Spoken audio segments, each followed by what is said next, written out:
I'm not sure if this is too personal, but would you be able to describe to me the first time that you realised non-self?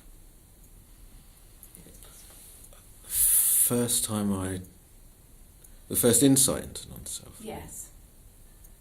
I'm not sure if it was the first one.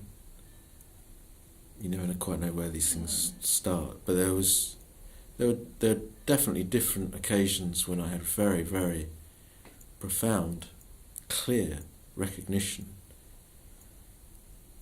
For instance, there was one time I was on retreat, I remember.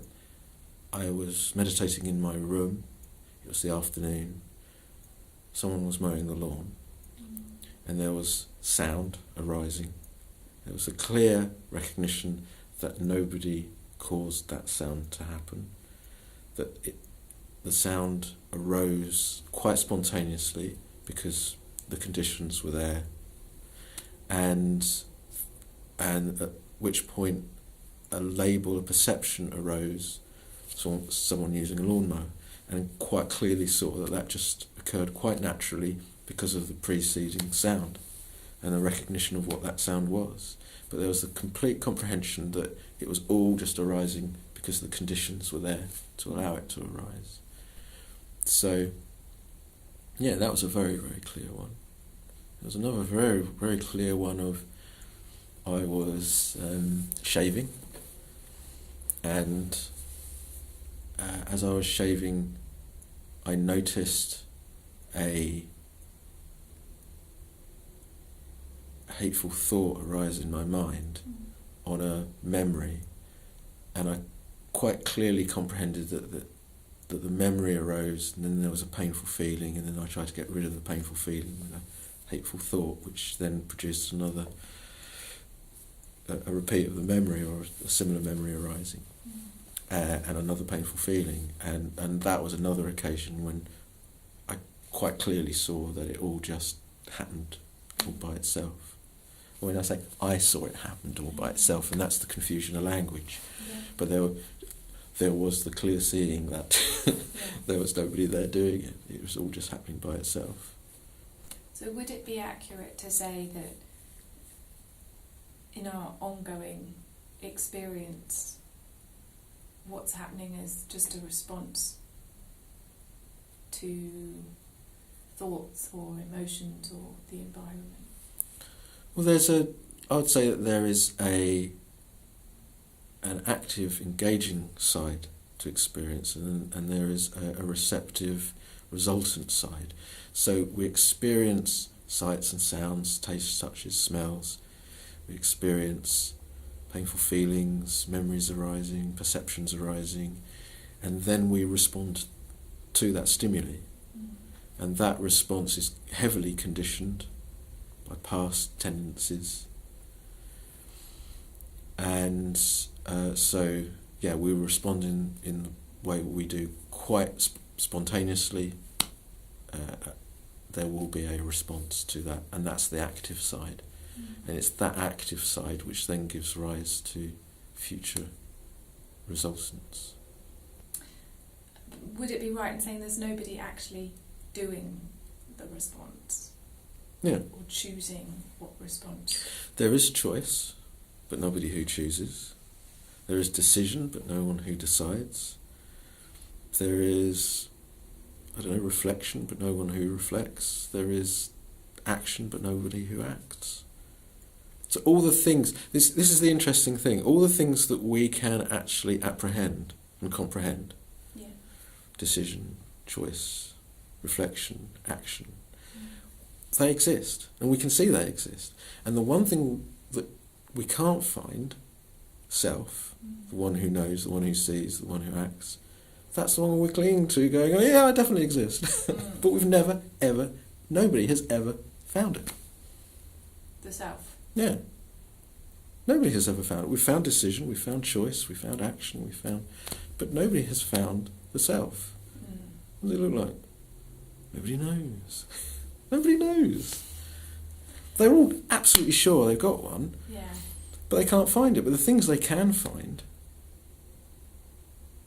choice, decision, you look at those things, and from looking directly at what is actually taking place, you can see that it doesn't actually require anything else for it to happen. A lot of people say to me, well, if there's no self, how come there are choices? And that's because they identify so heavily with choice, decision, volition as being the self, or as the self owning those things. Or, you know. So you tend to have this idea that I am making a choice, I am choosing. This is Becky choosing which way I want to go, or, you know, but what's actually happening? There's a whole infinitely complex set of conditions arising in every moment that allow conscious experiencing. So, if, for example, if I'm choosing between a banana cake and a chocolate cake, I've got that choice, banana or chocolate. Ooh, which one do I want? I mean, that's all just based on conditioning. Yes, so really you're asking about free will, aren't you? Yes, I am. I was going to say, does free will exist? Well, does it? Because if you're saying by free will the existence of someone separate from everything that you're talking about, who is free to make those choices, those decisions, I'd say no. It's not free, is it? What is it that determines whether you choose the banana cake or the chocolate cake? It's what I sort of feel like at that moment. Perhaps I just had banana cake at the weekend and I don't really fancy it again. So. Okay, so it's conditioned. It's not free, is it? Mm. There has been the arising of some reflection and a decision based upon that reflection, and then an action that's performed.